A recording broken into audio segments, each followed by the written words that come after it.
I've existed for over 10,000 years now.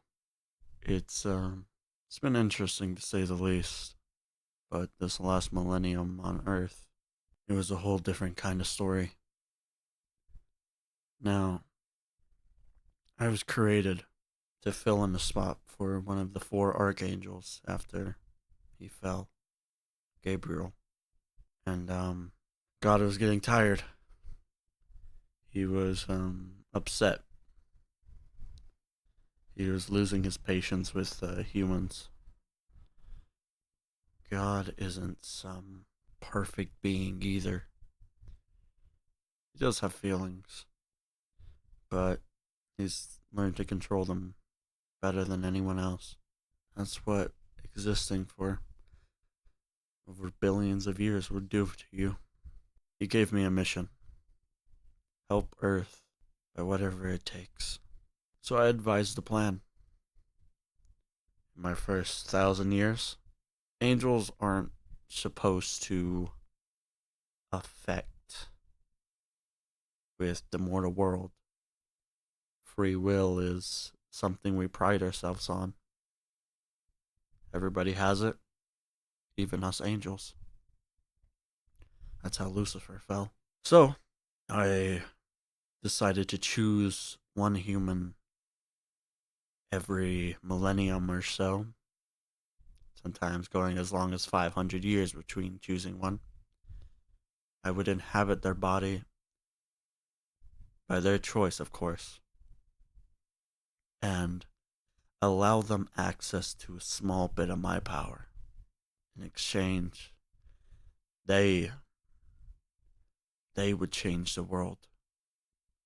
Little by little, it did work quite well, even. They had access to abilities like simple regeneration.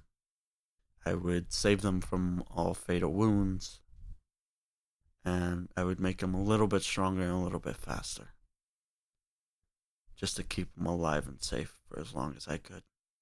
After 8,000 years, God decided a new plan. He was going to send his son down there.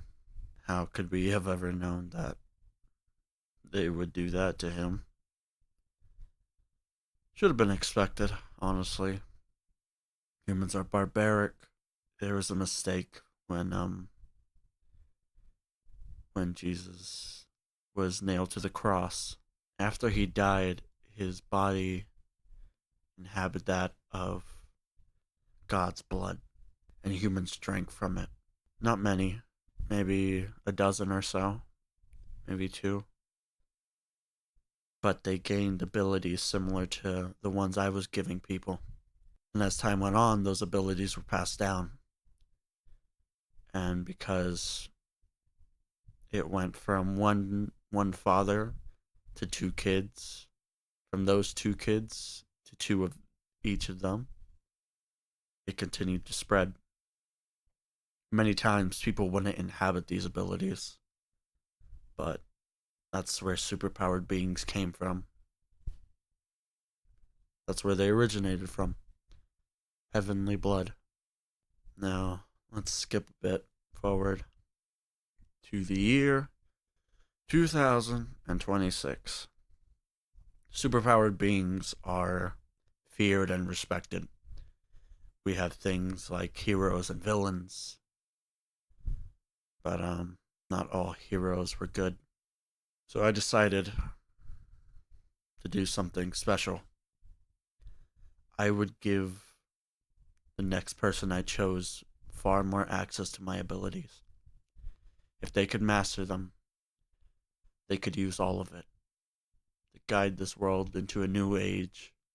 It was a risk, definitely. Let's say the first candidate didn't work out too well. There's nothing wrong with him. He was a good kid. By the time he was 16, he was studying in MIT. He was impressive to say the least. And he won Nobel Peace Prizes. He did so many things. And I knew that he could be heaven's champion. Unfortunately, he had a lot of bad habits that I ignored at first: porn addictions, drinking problems, a few others. And he kicked everything except the porn addiction. But I gave him a lot of tries, but I can't allow my power to fall in the hands of a sinner. So I told him I had to leave. He was understanding, and he said he would make me proud one day. And I truly believe that, and I hope nothing the best for him. I moved on. 3 years later, I found a new candidate. She she was the daughter of one of the greatest heroes of all time, a man that went by the name of Serpent, which seems like a villain name, but he was anything but that. He was powerful, he was strong. He ended up giving his life defeating another villain, dragging him out to space. We don't know what happened after that.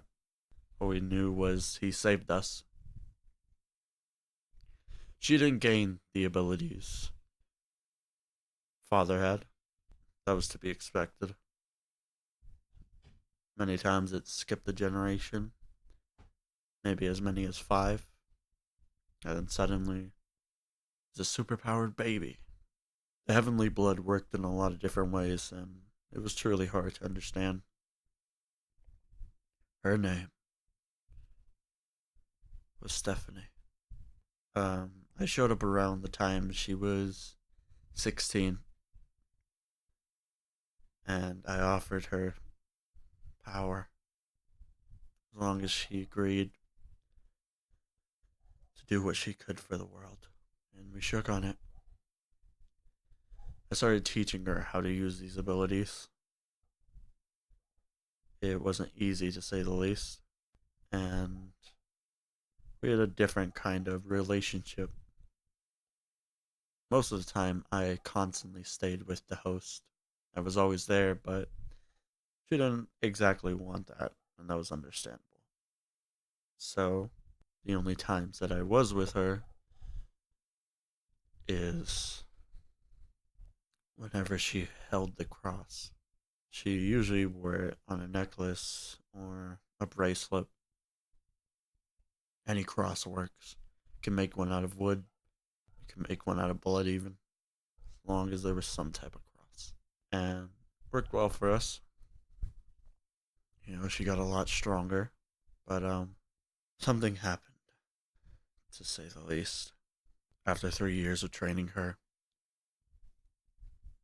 she was going out on missions, helping the world, but of course she had to hide that her powers were angelic, because you realize religion only works on faith. People are forced to believe that we have always existed. They will do anything to reject it. I think it was 3 years, 6 months, and 13 days after I had come to her. She's about 19, going into college, when we heard the news. The TV in her room immediately cut to Amber Alert, but it was different. It was a warning, I guess. 1,000. 1,000 heroes in the sanctuary that would meet every single year to discuss politics and all that stuff. They were murdered. How? I don't even know. Half of those heroes were anywhere between third strongest on the planet to 500, as low as 15,000. At the current time, there was 108,000 superpowered beings. Not all chose to be superheroes. In total, we only had about 38,000. So to lose 1,000 of some of the best, it hit Earth to the core. Not to mention, whatever being was able to do that, they were no joke. And I could tell there was demonic power coming into play. That had always had a staple on the earth.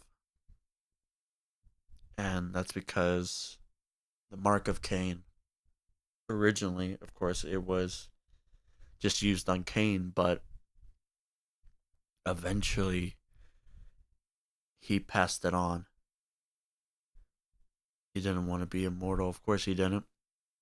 But that was his punishment, killing his brother Abel. Still, he somehow figured it out, and that mark was passed on. And whoever held it gained tremendous strength and power, even rivaling my own. So if he was back in play, that was a problem. Angels and demons are attracted like magnets. And I knew at this stage she wasn't ready for it. Demonic power takes you over completely. Angelic power you need to be ready for. But for the most part, we ignored it till one day in class. When, I'll tell you soon. But trust me, you want to hear the rest of it?